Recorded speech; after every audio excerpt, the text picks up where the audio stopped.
से 2012 तक। और इसके तहत इन्होंने लक्ष्य रखा था कि जो विकसित कंट्रीज है, क्योंकि अभी तक जो बातें हो रही थी वो विकसित कंट्रीज के लिए हो रही थी, जिनको एनेक्स 1 में रखा गया था कि जो ग्लोबल वार्मिंग है इसके लिए जो जिम्मेदार है वो सबसे ज्यादा कौन है, विकसित कंट्रीज है या एनेक्स 1 के देश हैं, जिनकी नैतिक जिम्मेदारी बनती है कि वो ग्लोबल वार्मिंग को कम करने का प्रयास करें। और इसके लिए जो भी तरीके हो सकते हैं उसके लिए कई तरीके बताए भी गए थे, जैसे कि बाजार होगा कार्बन व्यापार खरीद का। दूसरा कहा गया कि आप जो है अच्छी टेक्नोलॉजी दे करके दूसरे देश में कार्बन उत्सर्जन की दर को घटा सकते हैं। तीसरा था एक दूसरे की सहयोग करके कार्बन उत्सर्जन को कम किया जा सकता है, जिसमें ज्यादातर जो जिम्मेदारी है वो विकसित कंट्रीज के ऊपर दी गई है। तो जो आपका कोपेनहेगन सम्मेलन हुआ है 2009 में, यहाँ पे लक्ष्य रखा गया कि 2010 से 12 के दरमियान जो कि लघुकालिक उनका एजेंडा है, इसके तहत ये यूएस जो डॉलर है इसके तहत ये 30 जो है अरब डॉलर का एक कोष रखेंगे, जिसके तहत जो पैसा होगा वो विकासशील देशों को इन्वेस्ट किया जाएगा ताकि जो कार्बन उत्सर्जन दर है वो घटाया जा सके। दूसरा जो उन्होंने रखा था वो दीर्घकालिक था, और दीर्घकालिक जो चलने वाला था वो 2000 कब तक का था, 20 था या 22 2022 तक का था। इसके तहत इन्हें क्या करना था, एक बड़ा कोष रखना था जिसका उपयोग करके ग्रीन हाउस इफेक्ट को कम किया जा सकता था। और इसके तहत इन्होंने कितना रखा था, 100 बिलियन डॉलर, 100 बिलियन डॉलर का लक्ष्य रखा था कि हम 100 बिलियन डॉलर का कोष बनाएंगे जिसका उपयोग हम ग्रीन हाउस इफेक्ट को कम करने के लिए उपयोग करेंगे। ये क्वेश्चन बहुत ही ज्यादा बना था जब ये सम्मेलन हुआ था कोपेनहेगन। उसके बाद कि जो विकसित कंट्रीज हैं ये 2022 तक जो लक्ष्य रखे हैं इसके लिए कितने का कोष रिजर्व इकट्ठा करने वाले हैं, तो 100 बिलियन डॉलर का ये रिजर्व कोष इकट्ठा करने वाले हैं। अभी ये बात हुआ है, बात कहाँ हो रहा है, कोपेनहेगन में जो कि सम्मेलन हुआ है 2009 में। यहाँ पे ये बात की जा रही है कि हम ऐसा करने वाले हैं। ये कौन कह रहे हैं, विकसित कंट्रीज कह रहे हैं। इसके बाद जो सम्मेलन हुआ वो आपका था कारकून जलवायु परिवर्तन सम्मेलन, जो कि 2010 में हुआ है और इसके अगले साल ही हुआ है। यहाँ पे क्या खास बात हुई थी, तो यहाँ पे जो बात हुई है, कारकून कौन से देश में, पहले ये बता दीजिए कारकून कौन से देश में है, ये कौन बोला था, हाँ मैक्सिको में है आपका कारकून।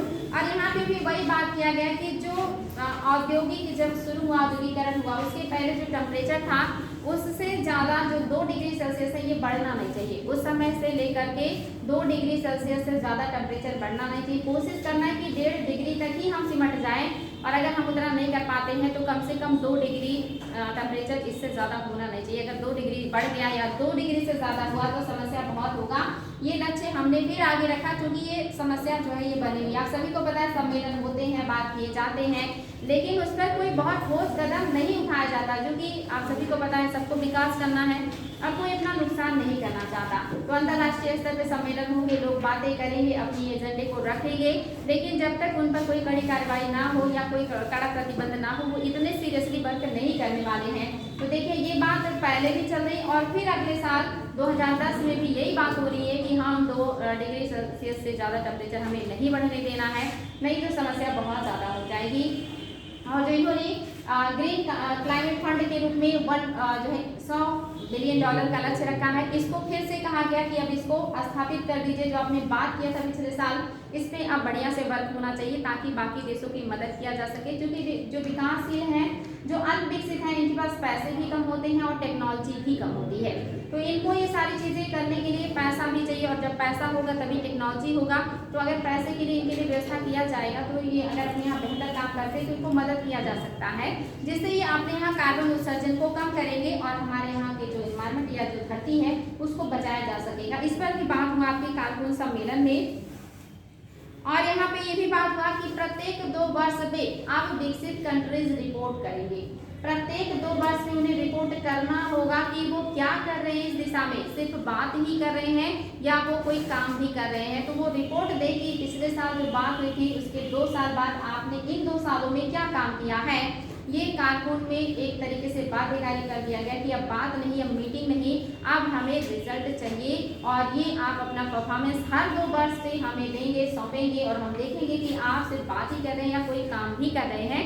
तो हर 2 वर्ष पे अब विकसित कंट्रीज को अपने जो उन्होंने वर्क किया है पर्यावरण को बचाने के लिए उसका उन्हें रिपोर्ट भी करना होगा, ऐसा कहा गया है कारकुन सम्मेलन में।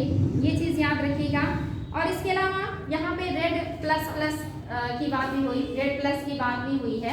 रेड प्लस का फुल फॉर्म क्या है ये जान लीजिए। हिंदी में इसको कहते हैं, जो आप पेड़ का कटाई करते हैं ना, निर्वनीकरण, वनों का निम्नीकरण करने से जो निगेटिव इम्पैक्ट आता है उसको कम करने के लिए लाया गया है रेड प्लस, जिसको इंग्लिश में कहते हैं reducing emission for deforestation and forest degradation, इसी को कहा जाता है रेड प्लस। ये बात जो है ये कारकुन सम्मेलन में शुरू किया गया। इसको लिखेंगे, लिख लीजिए रेड प्लस को, reducing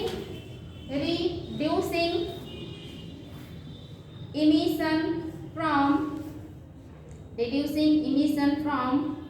deforestation and forest degradation, यानी कि वनों के निम्नीकरण और निर्वनीकरण की वजह से जो इम्पैक्ट आता है उसको कम किया जाए, यानी कि ग्रीन हाउस इफेक्ट को कम किया जाए। ये बात फिर से रिपीट कर रहे हैं, reducing emission from deforestation and forest degradation, इसको कहा गया है रेड प्लस। हाँ बेटे, प्लस मतलब देखिए एक था रेड, एक आया था रेड और एक आया रेड प्लस। जब कोई चीज ज्यादा है और उसमें प्लस कर देते यानी कि उसमें और कुछ बढ़ोतरी किया गया है, कुछ मतलब जो इंक्रीज किया गया है। तो जो आपका रेड आया था ये था कि वन को काटने से या वनों के निम्नीकरण से जो समस्या हो रही उससे कैसे निपटा जाए। जो रेड प्लस आया इसमें सिर्फ वनों से ही नहीं, आपका संपोषणीय विकास कैसे हो, जैव विविधता का संरक्षण कैसे हो, पानी तंत्र कैसे टिकाऊ हो, इसको भी इसमें जोड़ दिया गया, इसीलिए इसको कहा गया रेड प्लस। यानी कि वनों के निम्नीकरण और निर्वनीकरण से जो समस्या हो रही उससे तो निपटना ही है, लेकिन जैव विविधता भी बनी रहे, संपोषणीय विकास यानी कि सस्टेनेबल डेवलपमेंट भी हो और जो भी विकास हो वो धारणीय हो और जो है बेहतर हो, टिकाऊ हो, ये भी काम किया गया, इसीलिए इसको रेड प्लस कर दिया गया। अगर नोट करना चाहते हैं कि रेड और रेड प्लस में क्या अंतर है तो नोट कर सकते हैं। अगर इसको नोट करना चाहते हैं तो मैं नोट करवा दे रही हूँ, रेड और रेड प्लस में क्या अंतर है, नोट कर लीजिएगा। रेड और रेड प्लस में अंतर, रेड जहां सिर्फ विकासशील देशों द्वारा उनके वन संसाधनों के, रेड जहां सिर्फ विकासशील देशों द्वारा उनके वन संसाधनों के बेहतर प्रबंधन एवं बचाव करने हेतु, वन संसाधनों के बेहतर प्रबंधन एवं बचाव करने हेतु प्रोत्साहन राशि तक सीमित है। रेड जहां सिर्फ विकासशील देशों द्वारा उनके वन संसाधनों के बेहतर प्रबंधन एवं बचाव करने हेतु प्रोत्साहन राशि तक सीमित है, वहीं रेड प्लस बचाव करने हेतु प्रोत्साहन राशि तक सीमित है, वहीं रेड प्लस ना सिर्फ निर्वनीकरण एवं वन निम्नीकरण को देखता है, ना सिर्फ निर्वनीकरण एवं वन निम्नीकरण को देखता है, बल्कि वन के संरक्षण,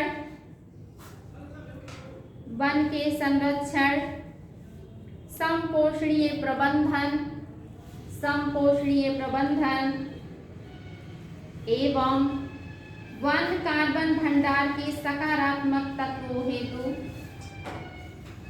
वनों के संरक्षण, संपोषणीय प्रबंधन एवं वन कार्बन भंडार के सकारात्मक तत्व हेतु प्रोत्साहित राशि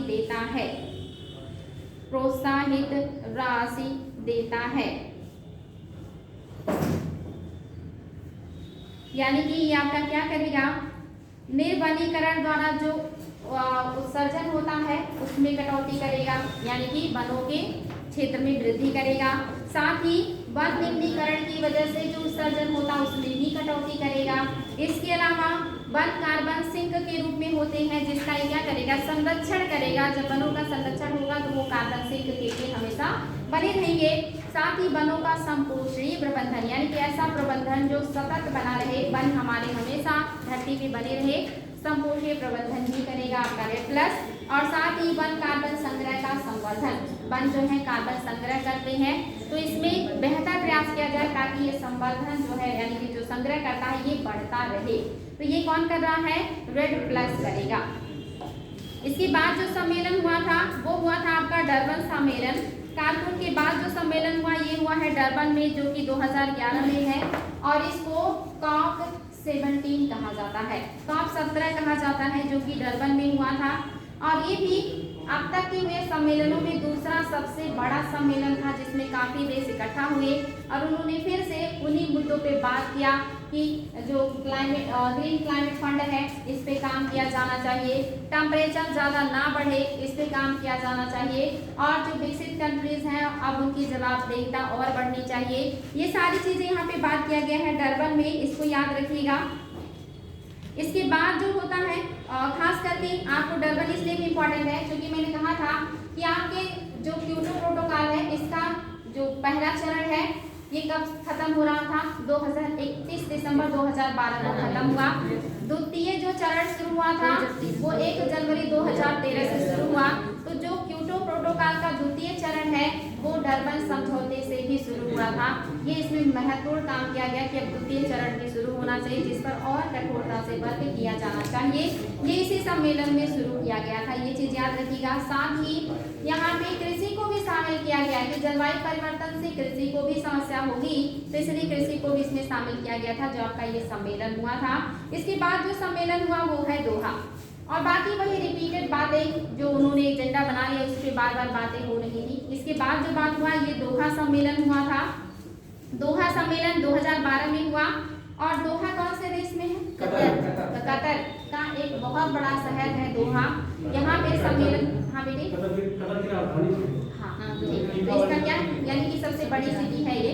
तो आपका यहाँ पे जो सम्मेलन हुआ है ये 2012 में हुआ है, और यहाँ पे जो एक मतलब सोचने वाली बात है कि विकसित कंट्रीज ने यहाँ पे ये मानने से इनकार कर दिया कि क्लाइमेट चेंज के प्रति सिर्फ और सिर्फ वो जिम्मेदार हैं, या इसके लिए सिर्फ और सिर्फ वही कदम उठाएंगे। उन्होंने विकासशील और अविकसित कंट्रीज के सामने ये झुकने से मना कर दिया कि हम आपके डिमांड के सामने या आपके इल्जाम के सामने झुकने वाले नहीं हैं, यानी कि वो अपनी जिम्मेदारियों से यहाँ पीछा खींचते हुए दिखाई देते हैं।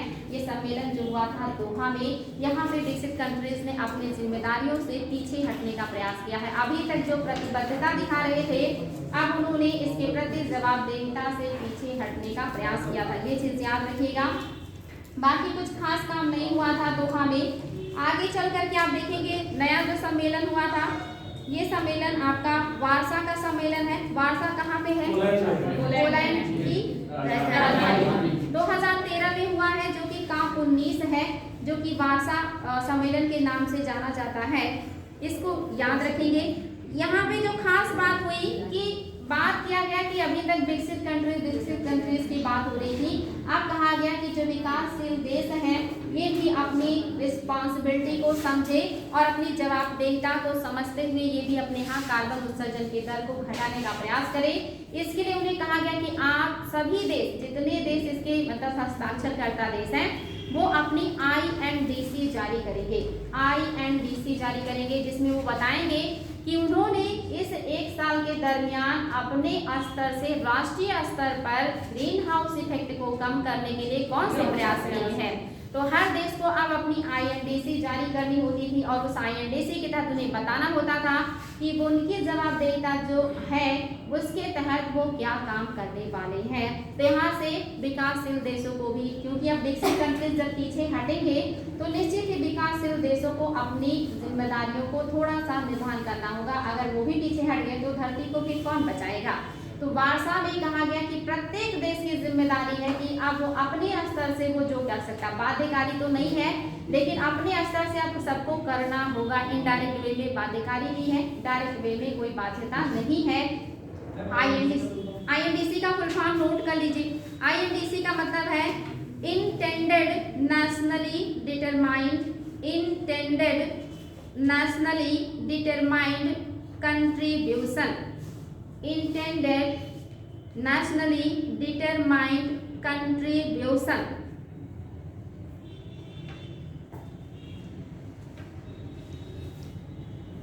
और बारसा के अंतर्गत ही रेड और रेड प्लस पे ज्यादा जोर दिया गया कि जो विकासशील देश हैं इनके यहाँ वनीकरण, जो निर्वनीकरण है इसको रोका जाए, वनों के निम्नीकरण को रोका जाए, क्योंकि विकसित कंट्रीज तो अपने यहाँ जैव विविधता को लगभग खत्म कर चुके होते हैं। जो विकासशील और अविकसित देश है इन्हीं के यहाँ पेड़ पौधे जैव विविधता काफी हद तक है, तो यहाँ पे ऐसे चीजों को बचा के रखा जाए, इसके लिए बेहतर काम किया जाए। तो जो रेड और रेड प्लस है ये विकासशील देशों में वनों के संरक्षण, संवर्धन, कार्बन सिंक को मजबूत करने के लिए लाया गया है, जिसके तहत पैसा कौन देगा? विकसित कंट्रीज देंगे। और जब विकासशील देश बताएंगे कि हमने अपने यहाँ इतने वन क्षेत्र में बढ़ोतरी की है या हमें यहाँ इतना बढ़िया काम किया है, तो उसके लिए उनको फंड दिया जाएगा। रेड प्लस के तहत उन्हें फंड मिलेगा और ये पैसा विकसित कंट्रीज इस फंड में डालेंगे। जो विकासशील देश अपने यहाँ काम करने के बाद यहाँ से पैसे प्राप्त कर सकते हैं।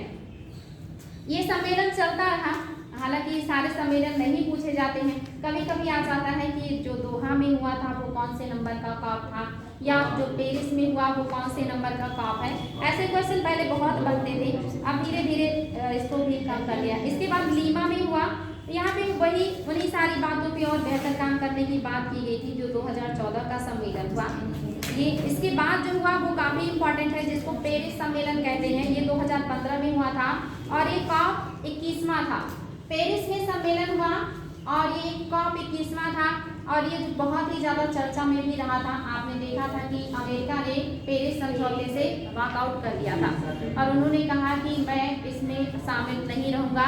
यानी कि जो एनवायरनमेंट के प्रति जिम्मेदार लोग हैं उसमें जो सबसे ज्यादा प्रति व्यक्ति कार्बन उत्सर्जन करने वाला देश है उसने पेरिस समझौते से अपने आप को बाहर कर लिया था। एक तरीके से सबसे ज्यादा धनी और सबसे ज्यादा टेक्नोलॉजी में उन्नत भी मानते हैं, इसलिए मैक्सिमम देशों का जो मुखिया है, जो लीडर है, वो अमेरिका ही माने जा रहे थे। तो जब एक लीडर ही किसी बड़े जवाबदेहिता से अपने आप को पीछे कर ले तो निश्चित ही सम्मेलन या जो समझौता है उसमें नेगेटिव इम्पैक्ट आने वाला है, क्योंकि सभी कामों में सबसे ज्यादा जो फंड है वो अमेरिका ही देता था।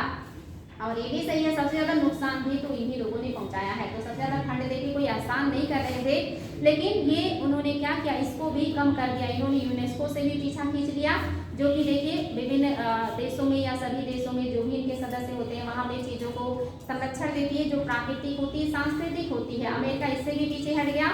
और जो सबसे ज्यादा ज्वलंत मुद्दा है जलवायु परिवर्तन का, जिससे जुड़ा हुआ है आपका कॉप, इसका जो सम्मेलन हुआ पेरिस सम्मेलन, इससे भी अमेरिका ने अपने आप को बाहर कर लिया था।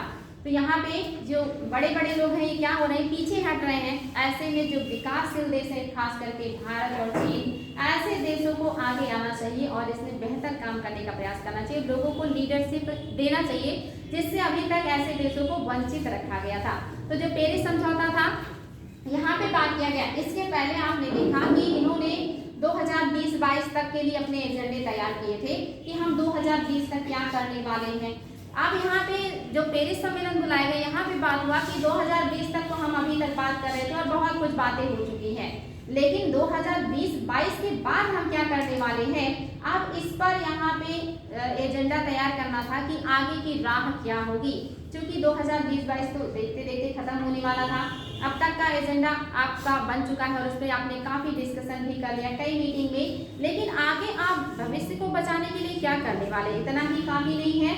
तो आगे के मुद्दे पे बात करना था कि 2020-22 के बाद का हमारा क्या एजेंडा होगा, हमारी धरती कैसे सुरक्षित होगी, हम क्या काम करेंगे, इसमें बात करना था, जिसमें से अमेरिका ने अपने आप को पीछे कर लिया था। तो इसीलिए काफी चर्चाओं में रहा।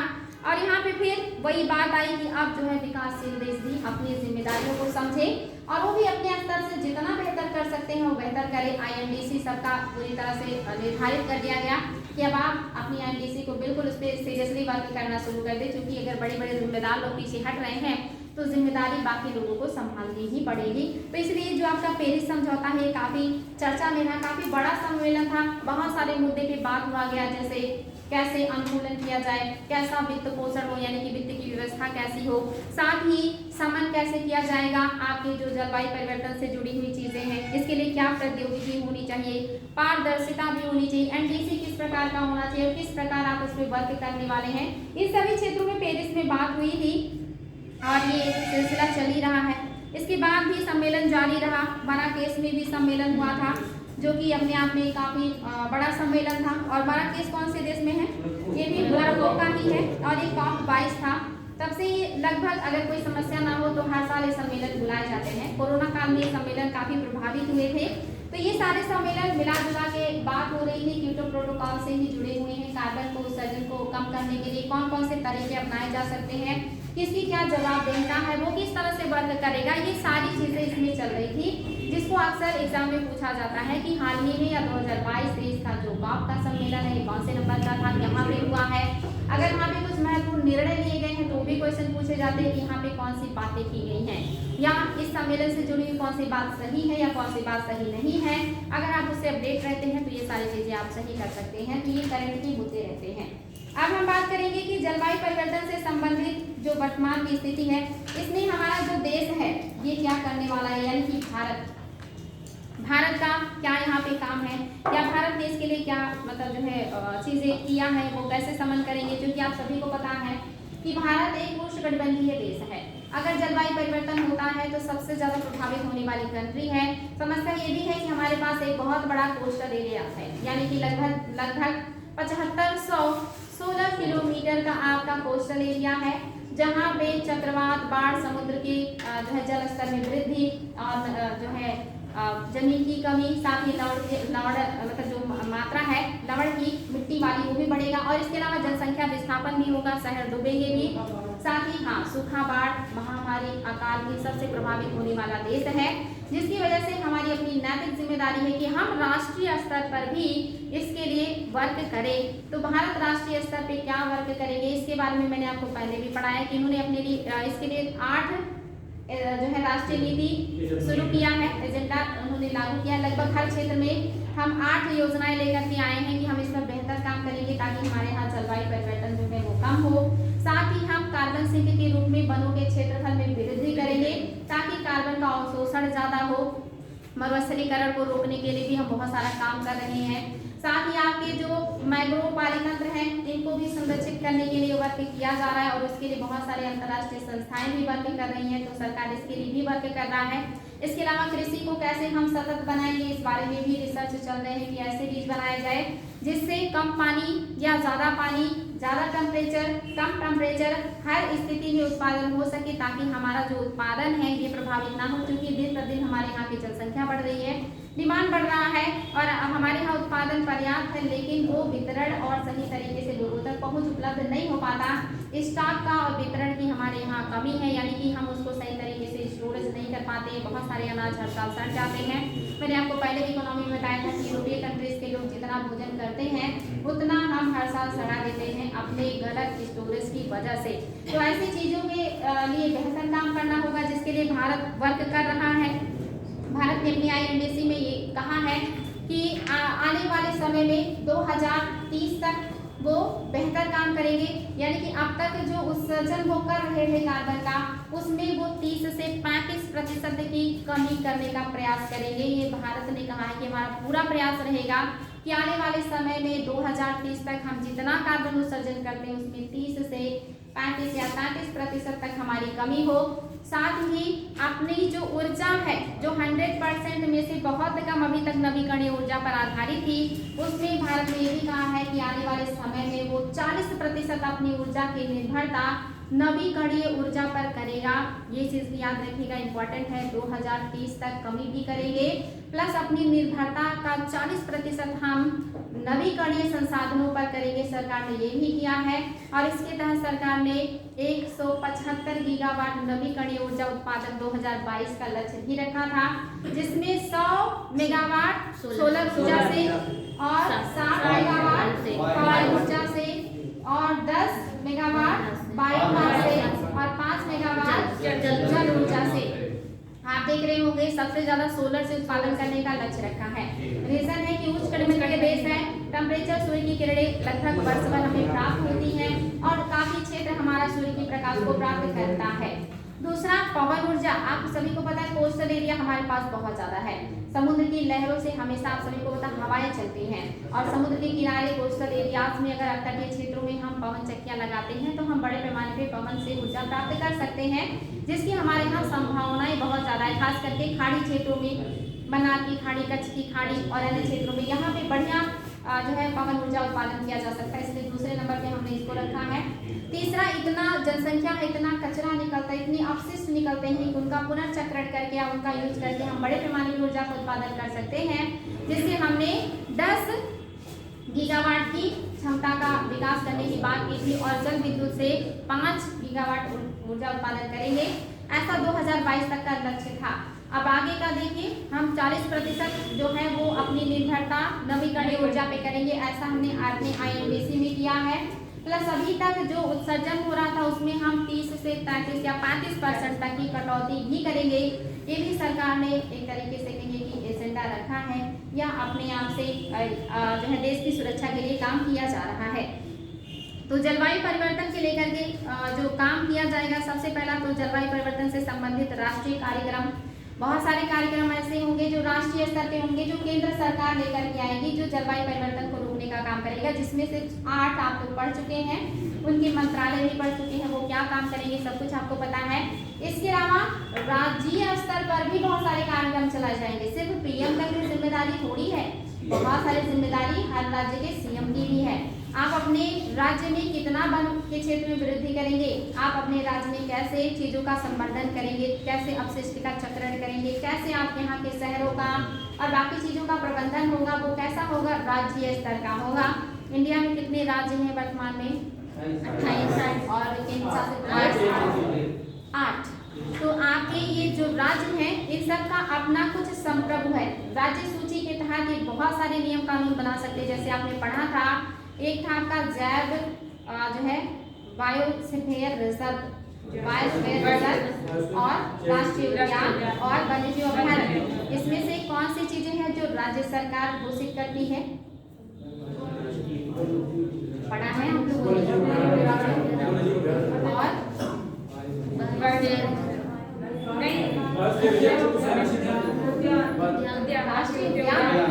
राष्ट्रीय उद्यान और जो वन्यजीव अभयारण्य है ये राज्य सरकार का है, वो जिसको चाहे जिस क्षेत्र को चाहे अपने राज्य में घोषित कर सकती है, उसके लिए उन्हें कोई प्रस्ताव नहीं लाना होगा, लेकिन उसके क्षेत्र में कमी और बढ़ोतरी करनी होगी तो विधानसभा में उनको प्रस्ताव लाके उसको पारित करना होगा। आप लोगों ने ये सारी चीजें पढ़ा है।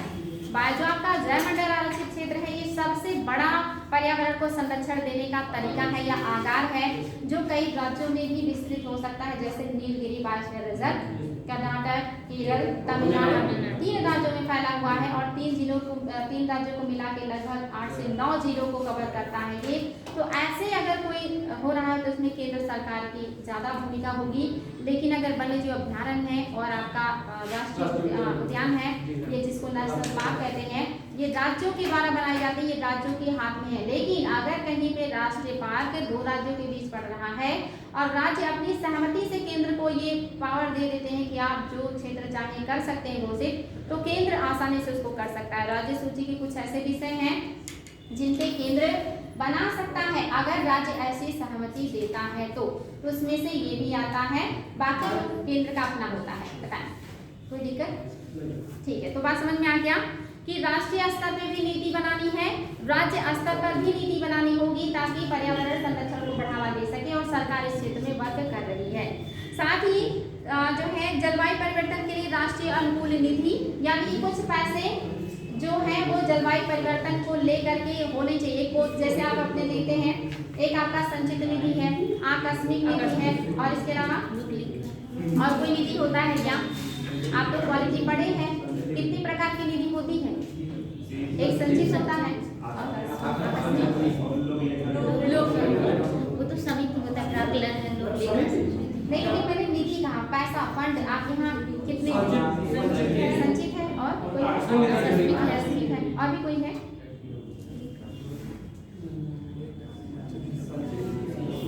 अच्छा, ये तो सही है। अगर आपका जो संचित निधि है उससे पैसे निकालने के लिए बाकायदा बहुत सारे प्रोसेस है जो कि संसद में करने होंगे।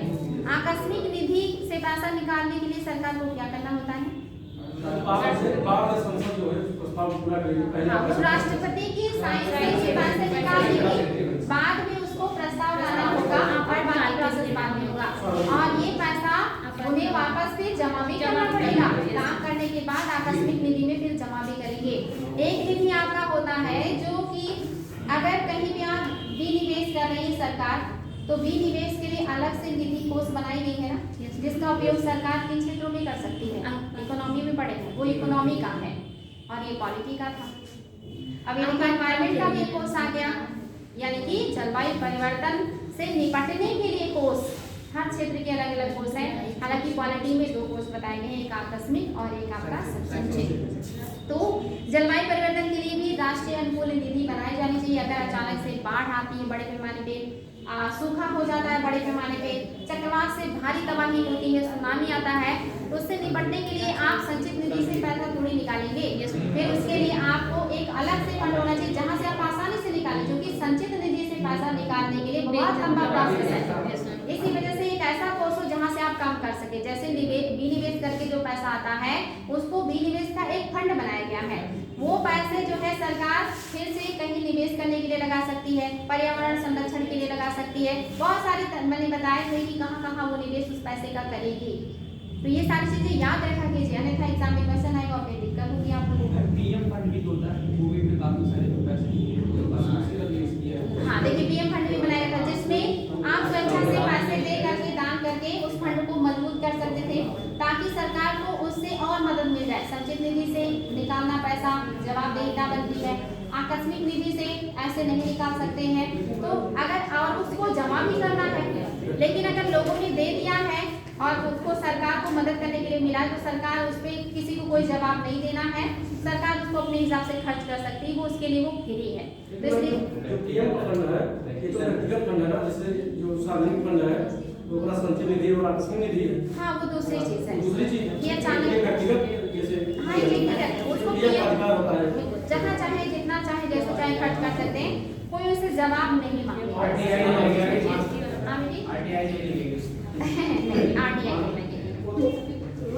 एकदम जैसे जब अनागे कोई चीज करेंगे तो जांच कर सकता है। देखिए अवैध रूप से चीजें करेंगे नहीं, इस पे इतना बड़ा अभी तक कोई कानून नहीं बना है। जैसे अचानक से आपको इस क्लास में जरूरत है और आप चाहते हैं आपस में आप लोग पैसा इकट्ठा कर रहे हैं, कोई एक लीडर उसको दे दिया कि आप तरीके से काम कर लीजिए, तो वो तरीके से काम कर लेंगे, आप उससे मतलब बहुत ज्यादा वो सवाल जवाब नहीं कर सकते, ठीक ना। चलिए अगला है कोयला उपकर और राष्ट्रीय स्वच्छ ऊर्जा नीति। कोयला उपकर में पढ़ाई थी कि कितना टन, 1 टन कोयले में कितने रुपए देने पड़ते थे कोयला उपकर के रूप में? 50 कब देना पड़ता था बताइए? 50 रुपए कब लगते थे? 2010 में 50 रुपए प्रति टन देने होते थे, 14-15 में 100 रुपए प्रति टन हो गया था, और ये 17 में कितना हो गया? 400 रुपए प्रति टन। 17 से अगर आप 1 टन कोयले को खपत कर रहे हैं तो आपको उसके 400 रुपए अतिरिक्त उपकर देना होगा। ये इसलिए है ताकि कोयला महंगा हो और लोग कम उसको जलाएं और कार्बन का उत्सर्जन कम हो। इसके अलावा भारत में नवीकरणीय ऊर्जा की तरफ बढ़ रहा है, जिसे देखिए एथेनॉल और ऐसी चीज़ों का बायो जो डीजल है इसका उपयोग करके मिला करके यूज़ करने की बात की जा रही है। नवीकरणीय ऊर्जा को ज़्यादा बढ़ावा देने की बात की जा रही है। ये सब किसके लिए है? सब ग्रीन जो हाउस इफेक्ट है इसको कम करने के लिए किया जा रहा है।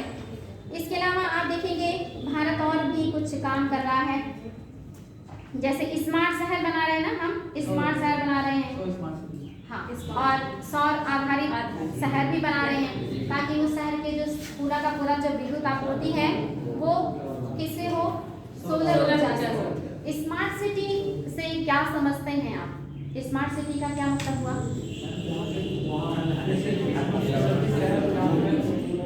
पूरी तरीके से सोसाइटी जैसे पूरी तरीके से फुटपाथ से रोड लाइट और जो उसका जो मतलब कार्बन जो उत्सर्जन वहाँ पे बहुत कभी और ग्रीन सिटी भी कहा जाता है।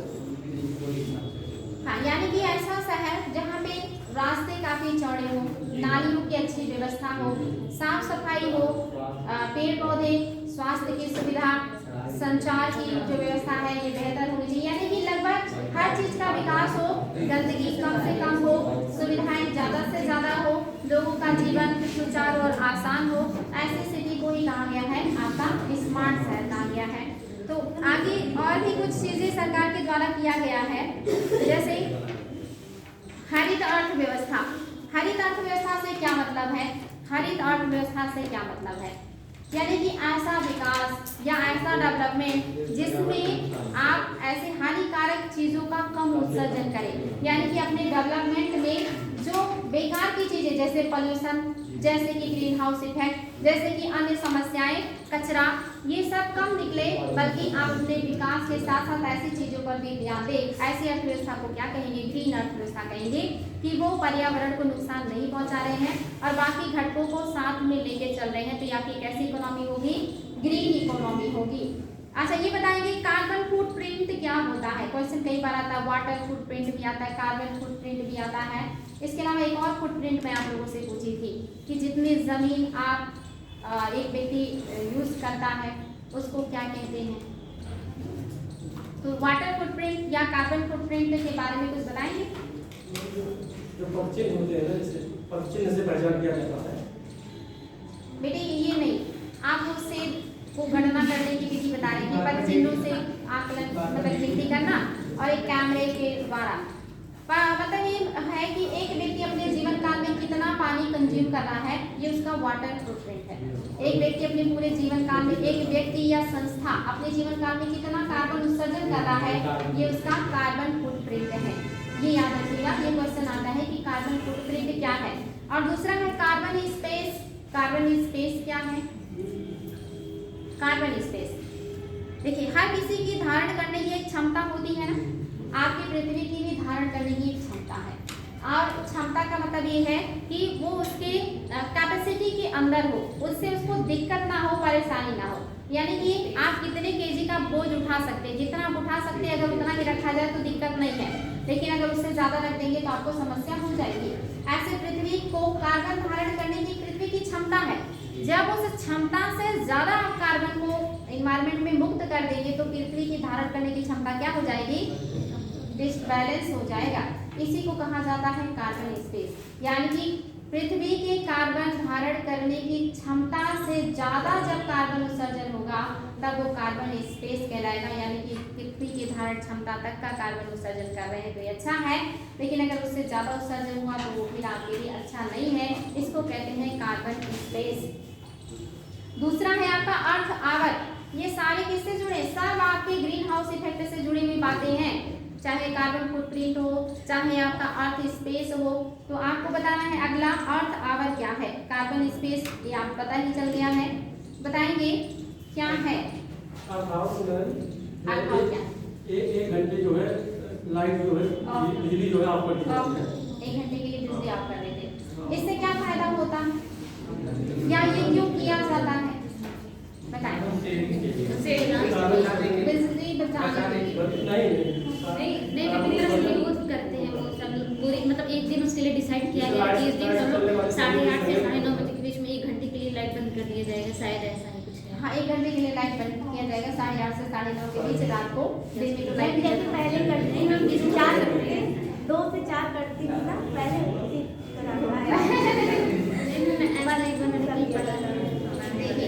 कार्बन स्पेस समझ गए ना? पृथ्वी की धारण करने की क्षमता जो कार्बन की है वही कार्बन स्पेस है। और आपका अर्थ आवर क्या है? अर्थ आवर का मतलब ये नहीं है कि हम 1 घंटे में कितनी बिजली बचाएंगे पूरी दुनिया में। अर्थ आवर का मतलब ये बिल्कुल भी नहीं है। अगर क्वेश्चन आए कि अर्थ आवर का क्या मतलब है तो ये मत सोचिएगा कि ये बिजली बचाने के लिए बनाया जाता है, बल्कि ये लोगों को जागरूक करने के लिए किया जाता है कि आप जो बिजली जलाते हैं इसको उत्पादित करने के लिए जीवाश्म ईंधनों का बड़े पैमाने पे दहन होता है, जिससे कार्बन और अन्य हरित गृह गैसों का उत्सर्जन होता है जो जलवायु परिवर्तन को बढ़ावा देते हैं, जिसकी वजह से पृथ्वी पर जीवन मुश्किल हो रहा है। तो पृथ्वी को बचाने के लिए ये जो मनाया जाता है ये अर्थ आवर है लोगों को जागरूक करने के लिए कि पृथ्वी को बचाना है और पृथ्वी को कैसे बचाएंगे कार्बन और बाकी ग्रीन हाउस इफेक्ट को कम उत्सर्जन करके। और ये कब कम उत्सर्जन होगा? जब हम ऐसी चीजों का कम उपयोग करेंगे जिनके उत्पादन में बड़े पैमाने पे ग्रीन हाउस गैसों का उत्सर्जन होता है। तो हर वर्ष 8:30 से 9:30 के बीच 1 घंटे के लिए पूरी दुनिया के सभी देश अपने यहाँ लाइट्स को ऑफ करते हैं। और ये मनाता कौन सी संस्था है? ये क्वेश्चन भी आया है। WWF फुल फॉर्म क्या है? वर्ल्ड वाइड ये इसको मनाता है। और कब हर साल मनाया जाता है? किस डेट को मनाया जाता है? मार्च के अंतिम शनिवार। Yes, कोई डेट नहीं होता। मार्च महीने की आखिरी शनिवार को जो भी डेट होगा उसी दिन 8:30 से 9:30 के बीच ये लाइट ऑफ की जाएगी। इस बार आप लोग भी अर्थ आवर में इस बार यही आजमा रही थी कि देखते हैं, लेकिन जैसे 8:30 और 9 बजे के बाद भूल ही गए करती है कि नहीं करती है। तो इस बार आप लोग भी इसमें शामिल होइएगा जो कि WWF के द्वारा मनाया जाता है। न्यू ईयर बनाना हम नहीं भूलते हैं, वैलेंटाइन डे हमें याद रहता है, नहीं याद है लेकिन अर्थ आवर डे हम भूल जाते हैं। इससे पता चलता है कि हम उसके प्रति कम सीरियस और इसके प्रति ज्यादा जागरूक और सीरियस या मैम पहले सीरियस थे इसलिए क्योंकि लाइट पहले बहुत कटती थी तो इसलिए गुस्सा भी आता था, लेकिन अब ऐसा कोई वो नहीं है इसलिए नहीं इतना रहता है। हाँ, देखिए अब अच्छी चीजों के प्रति कितने का दीपावली में दिए जलाना और पटाखे जलाना याद रहता है, होली में गुलाल लगाना और बाकी चीजें याद रहती हैं। लेकिन अगर कुछ ऐसा होता है जिससे दुनिया बच सकती है, जिंदगी बच सकती है, तो हमें कभी याद नहीं रहता। जबकि ये तो बिल्कुल नहीं भूलना चाहिए, बाकी चीजें भले भूल जाए। तो अगर हम किसी को न्यू ईयर विश करने के लिए, बर्थडे विश करने के लिए 12 बजे तक जग सकते हैं, तो 8:30 से 9:30 के बीच लाइट ऑफ करने के लिए और सैटरडे को मार्च को याद रख सकते हैं।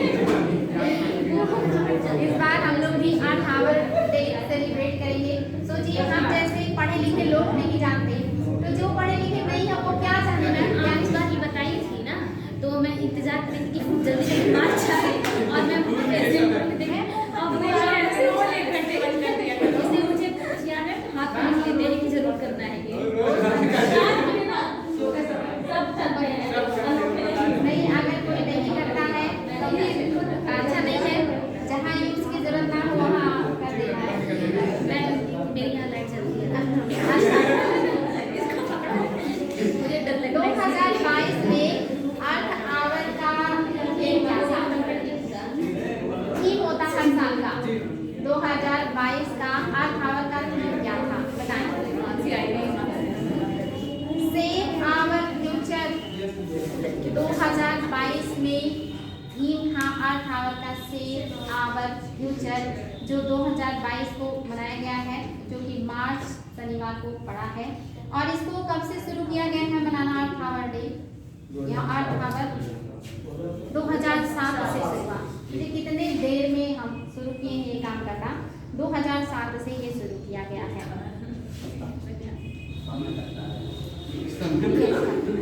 अच्छा, हरित लेखांकन क्या है? हरित लेखांकन क्या है? एक लाइन नोट कर लीजिएगा। हरित लेखांकन राष्ट्रीय आय आकलन की एक ऐसी विधि है। हरित लेखांकन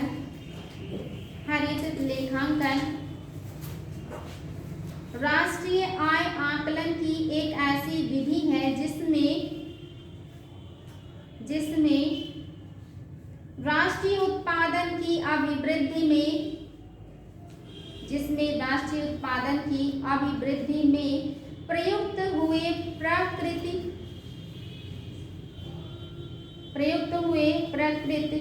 प्रदत्त संसाधनों की अपक्षय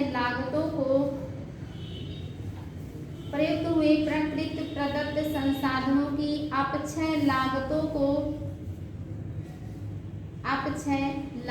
को राष्ट्रीय उत्पाद में से घटाया जाता है।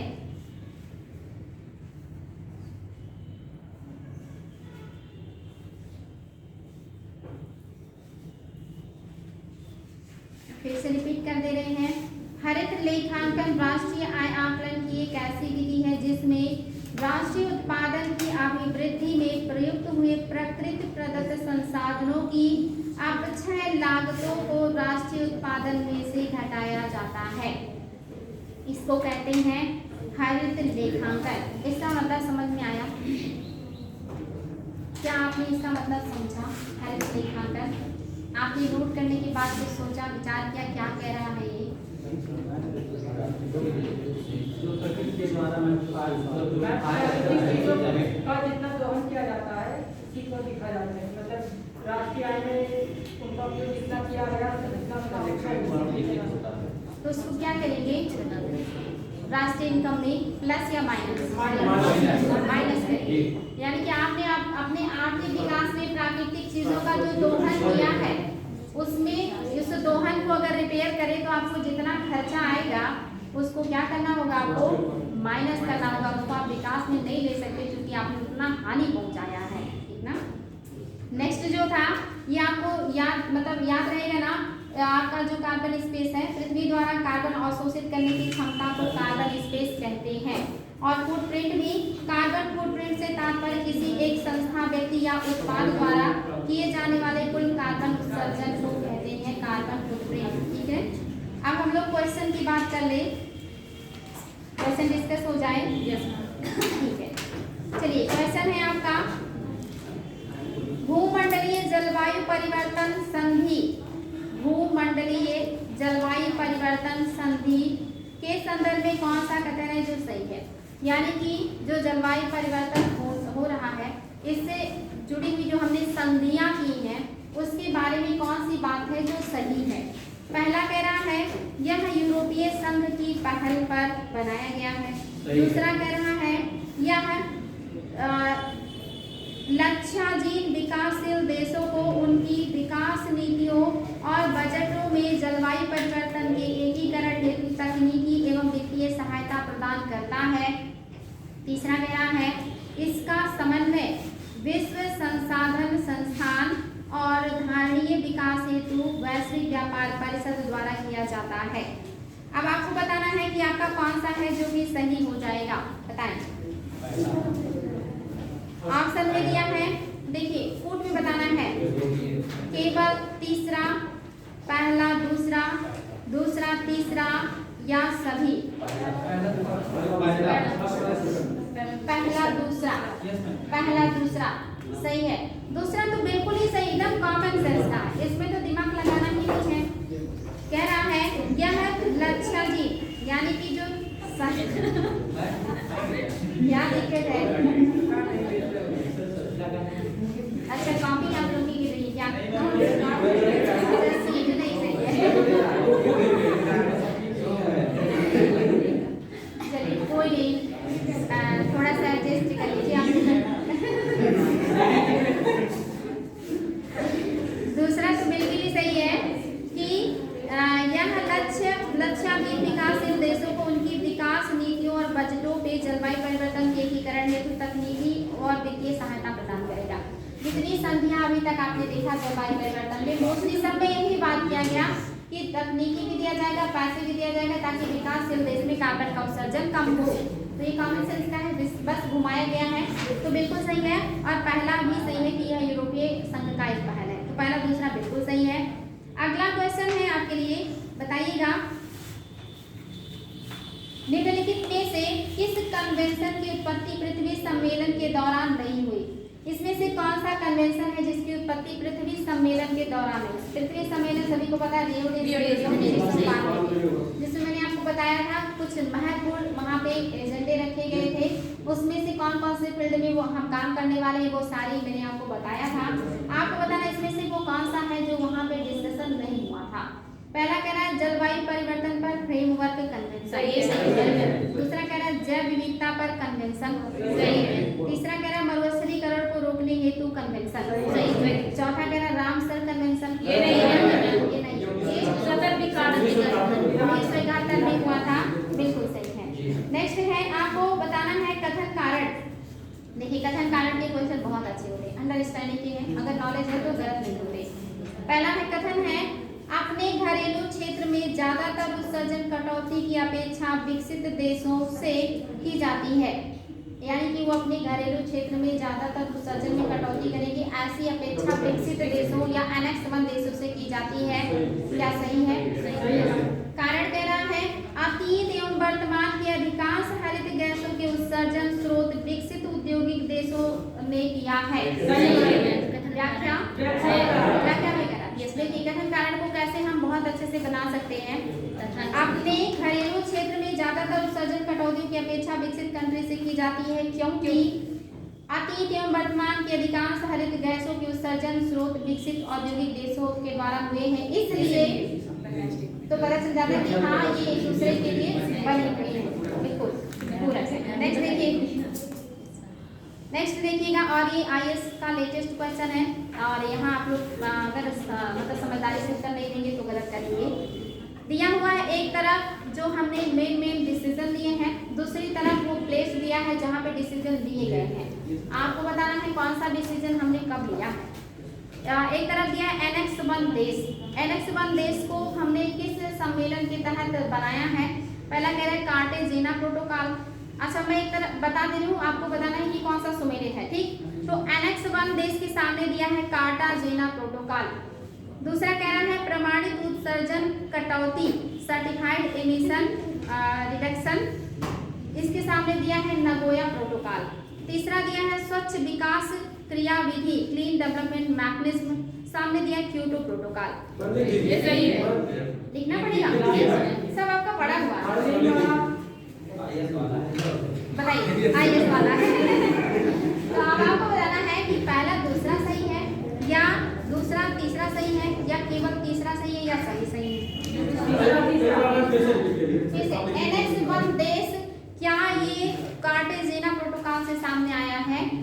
एनेक्स 1 देश या कार्टेजेना से आया है? तो पहला गलत हो गया आपका। अगर आपका पहला गलत है तो ए में है पहला दूसरा हट गया, डी में है सभी हट गया। आप बच्चा 2 3 और केवल 3 50-50 पे आ गया आप।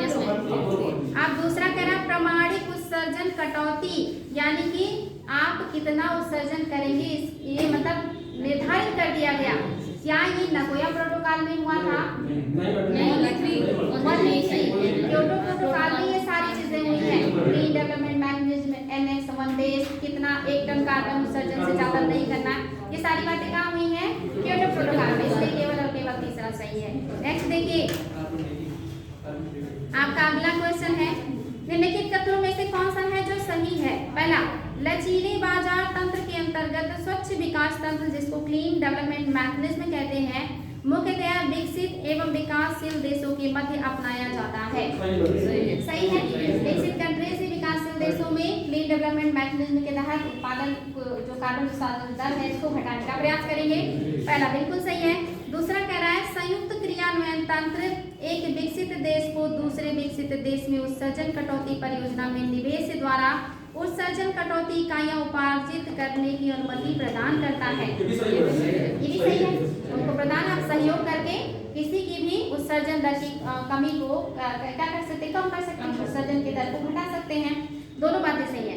अगला देखिए आपको बताना है कि नेक्स्ट अभिष्ट राष्ट्रीय निर्धारित अंशदान INDC कह रहा है ये बात कभी कभी समाचारों में देखने को मिलता है। तो आपको बताना है INDC है क्या? आज ही पढ़ा है आपने? IS का है। पहला कह रहा है युद्ध प्रभावित मध्य पूर्व के शरणार्थियों के पुनर्वास के लिए यूरोपीय देशों द्वारा किए गया एक वचन है INDC। दूसरा कह रहा है एशियाई अवसंरचना निवेश बैंक की स्थापना करने में सदस्य राष्ट्रों द्वारा किया गया पूंजी योगदान है INDC। धारणीय विकास लक्ष्यों के बारे में विश्व के देशों द्वारा बनाई गई कार्य योजना है या जलवायु परिवर्तन का सामना करने के लिए विश्व के देशों द्वारा बनाई गई कार्य योजना है। चौथा सही है। यानी कि जलवायु परिवर्तन के लिए आप क्या काम करने वाले हैं, जो आपने योजना बनाया राष्ट्रीय स्तर पे, वही आपका INDC है। नेक्स्ट देखिए ये भी IS का है और जल्दबाजी मत कीजिएगा, पढ़ा हुआ है आपका क्वेश्चन, काफी बड़ा है, उत्तर में कोई दम नहीं है। कहना है CO2 उत्सर्जन एवं भूमंडलीय तापन के संदर्भ में UNFCCC के अंतर्गत उस बाजार संचालित युक्ति का क्या नाम है जो विकसित देशों को विकासशील देशों से निधियां प्रोत्साहन उपलब्ध कराती है ताकि वे अच्छी प्रौद्योगिकियां अपनाकर ग्रीन हाउस गैस उत्सर्जन को कम कर सके। क्वेश्चन फिर से पढ़ दें। यस मैम, नंबर कह रहा है कि कार्बन उत्सर्जन एवं भूमंडलीय तापन के संदर्भ में इसके बारे में UNFCCC के अंतर्गत उस बाजार संचालित युक्ति का क्या नाम है जिसके तहत विकासशील देश को विकसित देशों से टेक्नोलॉजी मिलती है, पैसे मिलते हैं जिसके द्वारा उनके यहाँ कार्बन उत्सर्जन दर कम हो जाता है। आइए इसका क्वेश्चन है, पहला कह रहा है ये कार्बन फुटप्रिंट है, दूसरा कह रहा है कार्बन क्रेडिट रेटिंग है, तीसरा कह रहा है स्वच्छ विकास युक्ति है और चौथा कह रहा है उत्सर्जन निम्नीकरण मानक डेवलपमेंट मैनेजमेंट। इसी के तहत विकसित कंट्रीज विकासशील देशों में ऐसे टेक्नोलॉजी और पैसे देते हैं जिससे कार्बन उत्सर्जन दर कम हो। तो क्लियर है सभी को? कम करवा देते हैं किसी विकास के देश का, क्योंकि आप उनका नहीं रहेगा, ये वो रहेगा ना मानक जितना करेंगे तो उसमें बढ़ोतरी नहीं होगी। क्या देखिए, मान लीजिए कि कोई विकसित कंट्रीज है, उसने कोई प्रोजेक्ट शुरू किया है जिसमें वो उन्हें कहा गया कि आप 1 टन से ज्यादा कार्बन उत्सर्जन नहीं होना चाहिए आपके यहाँ, लेकिन उनका प्रोजेक्ट पूरा होने में जो है 2 टन कार्बन उत्सर्जन हो रहा है। तो अब वो क्या करेंगे, उन्हें प्रोजेक्ट को पूरा नहीं कर सकते जब तक 1 टन कार्बन का उनको फायदा नहीं होगा। तो इसके लिए वो क्या करेंगे, किसी ऐसे देश में इन्वेस्ट करेंगे जहाँ पे जो इन्वेस्टमेंट है वो 1 टन कार्बन को उत्सर्जन को कम करेगा। तो इससे उन्हें 1 टन कार्बन का एक मतलब क्रेडिट मिल गया, क्योंकि वो देश उत्सर्जन करता। अब वहाँ पे उस देश में जब वो प्रोजेक्ट बन गया तो उस देश में 1 टन कार्बन कम उत्सर्जन होगा, तो आप अपने यहाँ वो उत्सर्जन कर सकते हैं। लेकिन ये भी याद रखिएगा, कार्बन का जो खरीद बिक्री है ये विकसित ही आपस में कर सकते हैं, विकास से नहीं कर सकते। विकास में सिर्फ ऐसी टेक्नोलॉजी डेवलप करके उत्सर्जन दर को घटाएंगे, बदले में यूज करेंगे। तो बात समझ में आ गया? अब आप अपने यहाँ वो चीज़ बढ़ा के अपना काम पूरा कर सकते हैं, क्योंकि उतना आपने कम उत्सर्जन कहीं पे करवा दिया है। ठीक ना? मैं विकसित देश अगर विकासशील को देखकर अगर उसके यहाँ जैसे कुछ कम करवाया कार्बन, जैसे कुछ टेक्नोलॉजी ऐसे लिए जिससे उसके यहाँ कार्बन कम हुआ, तो उसको क्या मैं क्रेडिट कर सकता है कि नहीं? तो उसको फायदा हुआ ना इस बात का। यानी कि जैसे एक होता है कि हमने अपने यहाँ डेवलपमेंट किया और जिससे हमारे यहाँ 1 टन से कम कार्बन उत्सर्जन हुआ, तो अब हम उसको बेच सकते हैं। लेकिन ये जो आपने टेक्नोलॉजी से खुद का उन्होंने बचाया है, ये सिर्फ विकसित ही आपस में कर सकते हैं, क्योंकि उन्हीं की टेक्नोलॉजी इतनी उन्नत है कि निर्धारित दर के अंदर ही वो अपना काम पूरा करके अपना कार्बन बचा लिए। तो अगर कोई विकसित कंट्री ने ऐसा काम करके अपना कार्बन बचा लिया है तो किसी विकसित कंट्री को वो कार्बन बेच देगा, जिसके लिए मार्केट मैंने आपको बताया है। लेकिन विकसित कंट्रीज अपने यहाँ कोई चीज़ बना रही है और उसका जो उत्पादन है कार्बन का वो ज़्यादा हो रहा है, तो अब वो कहीं खरीदने के लिए ढूंढे, उससे अच्छा है कि वो किसी देश में जाके इन्वेस्ट कर दे, वहाँ पे कार्बन उत्सर्जन दर घटा दे, बदले में वो अपने यहाँ उतना उत्पादन क्या कर सकता है, कर सकता है। ये दूसरा तरीका है। और तीसरा सहयोग का था। ठीक ना? आगे है नेक्स्ट क्वेश्चन, देखिए ये भी काफी इंपॉर्टेंट है। कह रहा है निम्नलिखित कथनों पर विचार कीजिए। विकसित एवं विकासशील देशों के मध्य असामंजस्य होने की वजह से कोपेनहेगन सम्मेलन एक विधिक रूप से बाध्यकारी समझौते के रूप का रूप नहीं ले सका। दूसरा कह रहा है ग्रीन क्लाइमेट फंड की स्थापना कारकुन सम्मेलन के तहत वित्तीय तंत्र के परिचालन संस्था के रूप में किया गया था। बताएं क्या पहला सही है, क्या दूसरा सही है, क्या दोनों सही है, कोई भी सही नहीं है? दूसरा नहीं सही है। मैंने कहा था कि आपके कोपेनहेगन में बात की गई थी, लेकिन स्थापित कहाँ हुआ है? कारकुन में हुआ है ना। आज ही बताए हैं कि वहाँ पे लोग बात करें कि हम ऐसा करेंगे, लेकिन स्थापित कहाँ हो रहा है? कारकुन में हो रहा है। तो दोनों बातें सही हो गई। आगे है नेक्स्ट क्वेश्चन आपका।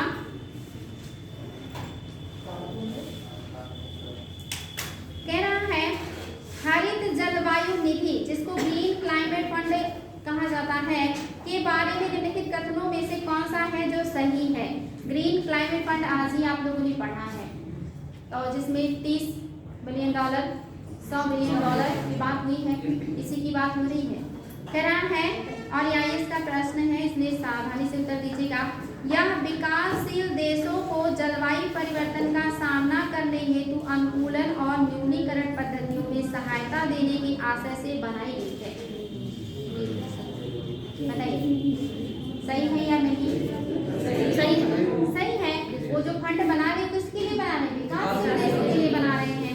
दूसरा कह रहा है इसे UNEP, OECD, एशियाई विकास बैंक और विश्व बैंक के तत्वाधान में स्थापित किया गया है। सही कह रहा है ग्रीन क्लाइमेट फंड को UNEP, OECD और एशियाई विकास बैंक और विश्व बैंक के तत्वाधान में बनाया गया है। ये तो एनेक्स 1 से कैसे भटक गए? ये सारे लोग यहाँ कहाँ बीच में आ गए? ये तो विकसित कंट्रीज अपनी जिम्मेदारी उठाते हुए ये रख रही है एजेंडा कि हम इतना पैसा करेंगे, फंड बनाएंगे और उस फंड का उपयोग विकासशील देश में किया जाएगा। तो आप लोग किससे कंफ्यूज हो गए? अमेरिका तो बाहर हो गया था। 15 में बाहर हो रहा है ना। जो क्लीन क्लाइमेट फंड है ये तो पहले ही स्थापित हो गया है, वो तो 2015 में इससे बाहर हो रहा है। धीरे धीरे करके वो लोग क्या अपनी जिम्मेदारी से हट रहे हैं। दोहा में कहा कि हम नहीं मानते हैं कि सिर्फ हम ही जिम्मेदार हैं। इतने बड़े बड़े देश जो है, भारत है और चाइना है, इतना ज़्यादा उत्सर्जन करते हैं, उनकी भी तो जिम्मेदारी बनती है। ये सब कह के वो क्या कर रहे हैं? पीछे हट रहे हैं। देखिए अगला है आपका REDD+ से संबंधित निम्नलिखित कदमों पर विचार कीजिए। कोई दिक्कत? आगे बढ़े। REDD+ के बारे में क्या सही है? कह रहा है REDD+ कार्यक्रम के अंतर्गत वनों में संचित कार्बन का मौद्रिक मूल्य आंका जाता है और उतने मूल्य की कल्याणकारी योजनाएं या प्रत्यक्ष लाभ देने का प्रावधान किया जाता है। सही है। आप अगर अपने यहाँ इतने कार्बन का जो है पेड़ लगाएंगे तो उतना कार्बन उत्सर्जन कम करेंगे, तो बदले में आपको क्या होगा? मदद दिया जाएगा, प्रोत्साहन दिया जाएगा कि बहुत अच्छा हम आपको इतना पैसा दे रहे हैं। दूसरा कह रहा है UN REDD कार्यक्रम सीधे तौर पर जो है REDD+ तंत्र से जुड़ा हुआ है। चलिए कोई बात नहीं अगर नहीं पता। तीसरा देखिए कह रहा है REDD+ दृष्टिकोण द्वारा आजीविका संवर्धन, जैव विविधता संरक्षण एवं खाद्य सुरक्षा सेवाओं जैसे महत्वपूर्ण लाभ प्राप्त होते हैं। तीसरा तो बिल्कुल ही सही है। अगर आप पेड़ों का विकास करेंगे तो ये सब फायदे ऑटोमेटिक आपको मिलेंगे। तो पहला तीसरा आपका बिल्कुल सही है, दूसरा सही नहीं है। अगला देखिए ये क्वेश्चन भी आपका काफी इम्पोर्टेंट है। कह रहा है पेरिस करार के बारे में कौन सी बात है जो सही है? पहला, यह भिन्न भिन्न राष्ट्रीय परिस्थितियों के आलोक में समान परंतु अलग अलग जिम्मेदारियों तथा संबंधित क्षमताओं को दर्शाता है। कह रहा है कि यह भिन्न भिन्न राष्ट्रीय परिस्थिति के आलोक में समान परंतु अलग अलग जिम्मेदारियों तथा संबंधित क्षमताओं को दर्शाता है। सही, मैंने पहले बताया था ना, समान लेकिन विभेदकारी नियम लगाए गए हैं, तो ये सही है ना। दूसरा, इसके अंतर्गत समन, अनुकूलन, वित्त पोषण, प्रौद्योगिकी विकास और अंतरण, क्षमता निर्माण और कार्य को पारदर्शित बनाने का काम किया गया है। सही है, लिखा था बड़े पैमाने पे काम हुआ था यहाँ पे। तीसरा कह रहा इसमें INDC को बाध्यकारी बना दिया गया है। बताएं क्या INDC को बाध्यकारी बनाया गया है?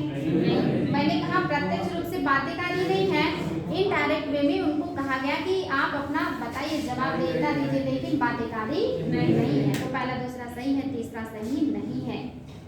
नेक्स्ट है आपका निम्नलिखित में से कौन सा कथन हरित जलवायु कोष के लिए सही नहीं है? हरित जलवायु कोष के लिए कौन सी बात है जो सत्य नहीं, आपको ये बताना है। पहला कह रहा है इसकी स्थापना डरबन में आयोजित जलवायु परिवर्तन सभा में हुई थी। क्या हरित जलवायु कोष की स्थापना डरबन में किया गया था? नहीं। ग्रीन क्लाइमेट जो आपका फंड है इसकी स्थापना यहाँ नहीं हुई, इसकी बात कहाँ हुआ था? कोपेनहेगन में हुआ और कानून में स्थापित किया गया। तो पहला ये गलत हो गया, आपको गलत ही बताना था, UPPCS मेंस का था। तो बाकी था कि वह विकासशील देशों में कार्यों को और नीतियों का समर्थन करेगा, बिल्कुल, और विकसित देश इसके लिए कोष प्रदान करेंगे, सब पता है आप लोगों को। अगला क्वेश्चन है कौन सा है जो सही है? पहला, कार्बन फुटप्रिंट से तात्पर्य किसी एक संस्था, व्यक्ति या उत्पाद द्वारा किए जाने वाले कुल कार्बन उत्सर्जन को कहते हैं। दूसरा, कार्बन फुटप्रिंट इकोलॉजिकल फुटप्रिंट का भी एक अंश है। आप बताएंगे केवल पहला सही है, केवल दूसरा सही है, दोनों सही है या कोई भी सही नहीं है? दोनों सही है। दोनों सही है। कार्बन फुटप्रिंट इकोलॉजिकल फुटप्रिंट का ही एक पार्ट है। ये दोनों बातें बिल्कुल सही हैं। अगला क्वेश्चन देखिए, और ये भी काफी इंपॉर्टेंट है, आईएएस का है। वर्ष 2015 में पेरिस में UNFCCC बैठक हुई। समझौते के संदर्भ में कौन सा कथन है जो सही है? पहला कह रहा है इस समझौते पर यूएन के सभी सदस्य देशों ने हस्ताक्षर किए और यह वर्ष 2017 में हुआ। कॉमन सेंस का है, बताना है कौन सा सही है और वो भी कूट की सहायता से उत्तर देना है। दूसरा, यह समझौता ग्रीन हाउस गैस के उत्सर्जन को सीमित करने का लक्ष्य रखता है, जिसमें इस सदी के अंत तक औसत वार्षिक तापमान में वृद्धि उद्योग पूर्व स्तर से 2 डिग्री सेल्सियस से या कोशिश रहे कि 1.5 डिग्री से अधिक ना हो।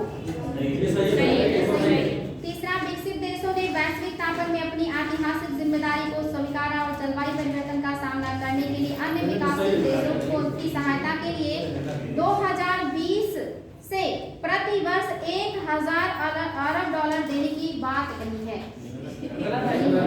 100 अरब डॉलर की बात कही है ना? देखिए पूरा स्टेटमेंट सही, लेकिन वहाँ पे 100 हो जाता तो सही हो जाता, केवल और केवल आपका दूसरा। इसीलिए कहते हैं जल्दबाजी मत किया कीजिए। आइए